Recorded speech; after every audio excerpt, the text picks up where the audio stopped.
Everybody, in this video clip, I'm going to demonstrate how to create a new Enterprise Miner project, a new library, and a new diagram using the direct mail dataset from a charity organization. All right, so the file that I'm looking at is tutorial note, chapter 2. So I will follow every single step from this textbook, from this tutorial note. So the first step is we have to launch Citrix and SAS Enterprise Miner. So let me go back to my browser. You type in citrix.wpcarry.asu.edu. And after you type in, if you asked, your credential, and you click Launch Citrix, and type it again.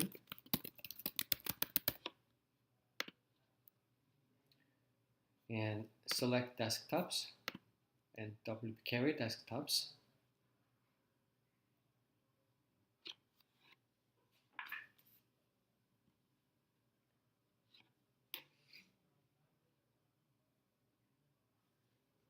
Right, so now you're on Citrix platform. Let's go to Start button, hit that button, and select all programs and look for where the SAS Enterprise Miner is located. So under SAS folder, SAS Enterprise Miner. So I'm launching Enterprise Miner.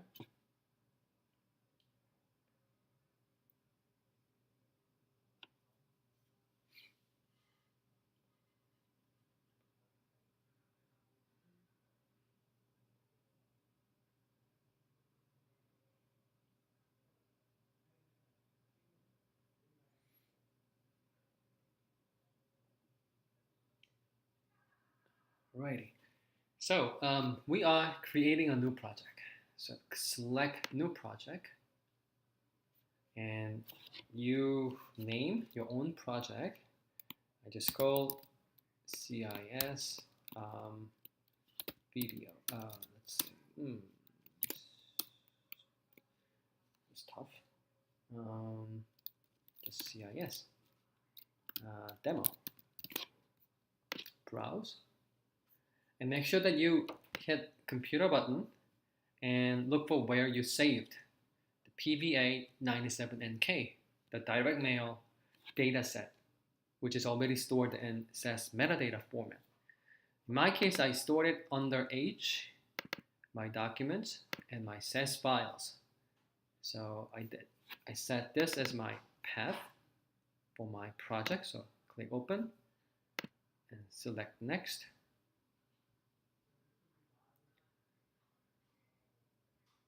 So the reason why I chose this path is that under this, in this location, I'm going to save my project, my library, my diagram, and all my raw data sets too. So to make my my life easier, I just made it consistent. So hit that finish button, and then a new project is just being created. So to make sure that, just show you the path under H, my documents, my SAS files. As you can see that you should see your stick figure CSV file, which we used it in the demo during class meeting. And more importantly, the direct mail dataset, PVA97NK. Make sure that you see this file right under my SAS files. So that is important. Otherwise, you won't be able to locate when you specify a new data source through SAS Enterprise Miner. So let me go back. Since we just created a new project, next step is to create a new library. So I'm going to go to File, New, Library.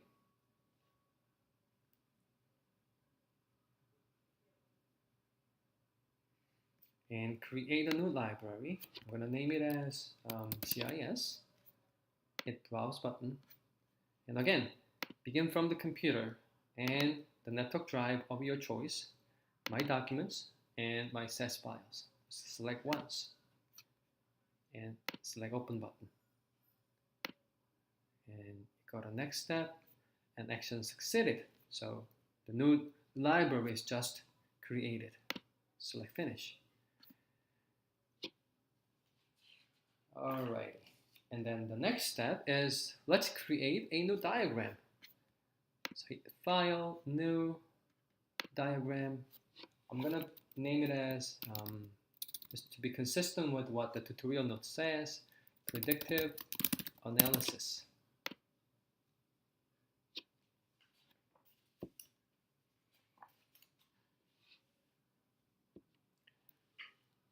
And this, my workspace now becomes active, it becomes white. It's ready to build a process model.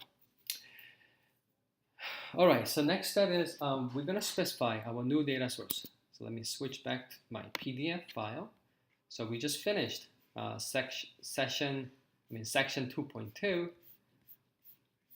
Scroll it all the way down to 2.3, which is, go up. Where is it? Sorry, where is it? So I'm gonna specify a new data source using the PVA 97NK. So to do that, let me switch back to my Citrix viewer. You hit data sources button, right click, and create new data source. And select next, and select browse, and you should see your library on the top of this directory. Double click it, and then now you can select the PVA 97NK, the direct mail data set, which we are going to use. So select that one, and we move to the next step. And you can see that there are more than 9,600 observations and 28 columns in this data set. And hit the next button. So at first, we're not going to make any changes. These options, just hit the next button and see what other variables are there in the data set. So if you scroll all the way to the bottom of the screen, you see there are two target variables. So as we discussed in class meeting, SAS Enterprise Miner can recognize only one, can deal with only one target variable. So we're going to reject one of these two targets. And let us go back and select Advanced button and Customize. And if you remember, we made some changes two of these options, but we're not going to make changes yet. So hit the OK button. So while you selected Advanced option, hit the Next button. Basically, we are using the metadata advisor options, which SAS eMiner offers. So using that options, certain things stand out. The cluster variable is now rejected. And gift count 36 is a count variable. It's supposedly a count variable. How many times a donor made donation in the last 36 months. So this variable can have the value of 0, 1, 2, 3, 4. But somehow it is mistaken as a nominal variable, which is basically discrete, like in the colors, gender. So we're gonna make some changes to correct. This the wrong role, and then the mistaken label of these variables. How can we do that? Hit the back button and select Customize. And the first thing we're gonna make change is the class levels count threshold. So this one, if you move your cursor on it, interval variables with less than this number will be marked as nominal. So the gift count 36, that variable, it should be a count, it should be an interval variable, but it only has like 4 to 5 distinct values. So 4 or 5, it is less than 20. So that's the reason why gift count 36 is initially marked as nominal. So then how can we make, change nominal to interval? We should lower this value. So we're gonna make changes. This one, change it 20 to just 2. Meaning that only when a particular variable, a numeric variable has 2 distinct values, for example, 0 or 1, that's the only case we're gonna mark it as a nominal. Otherwise, we're gonna treat it as interval. So that is why, we lower this bar all the way to 2. So that is that. And then this one, reject levels count threshold. So it says specify a maximum number of levels for a class variable before being marked rejected.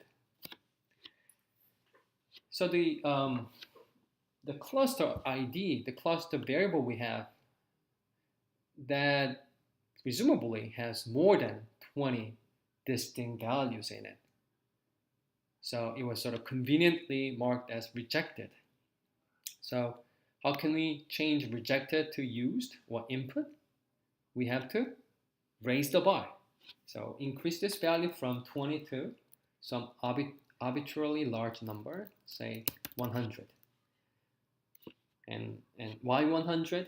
Because there are less than 100 distinct values in demographic cluster variable. So it is sufficiently large. So this is the second change. So make sure that you have 2 in the third row and then 100 on the fifth row. So these are the changes that are required, and hit OK button and hit next. Now the cluster variable is correctly recognized as input, and gift count 36, it is now correctly identified as interval. The last change we have to make before you move on is reject one of these 2 target variables. Target underbar B is a binary indicator, whether or not a current donor made a donation when he or she received a direct email soliciting donation. So this is binary variable, and we need this variable. We're going to use it as our target variable. Whereas target underbar D, this is the exact amount of donation if and only if a current donor made a donation when he or she received a soliciting direct email. So for now, all the models we're going to cover throughout this course can only deal with target outcome, which is binary. So we are not using a numeric or interval variable as a target. So we're going to reject target underbar D. So we're going to change its role to from target to rejected. So this is the change. Before we move on, I guess that's the last change we need to make. So hit next button. No change to be made here, and same, and this is last step. Make sure that you have the same distribution of numbers: 1 ID, 2 binary inputs, 20 interval inputs, 3 nominal inputs, and 1 rejected interval variable. Lastly, 1 binary target. So if your numbers match these, then you're ready. So hit next button.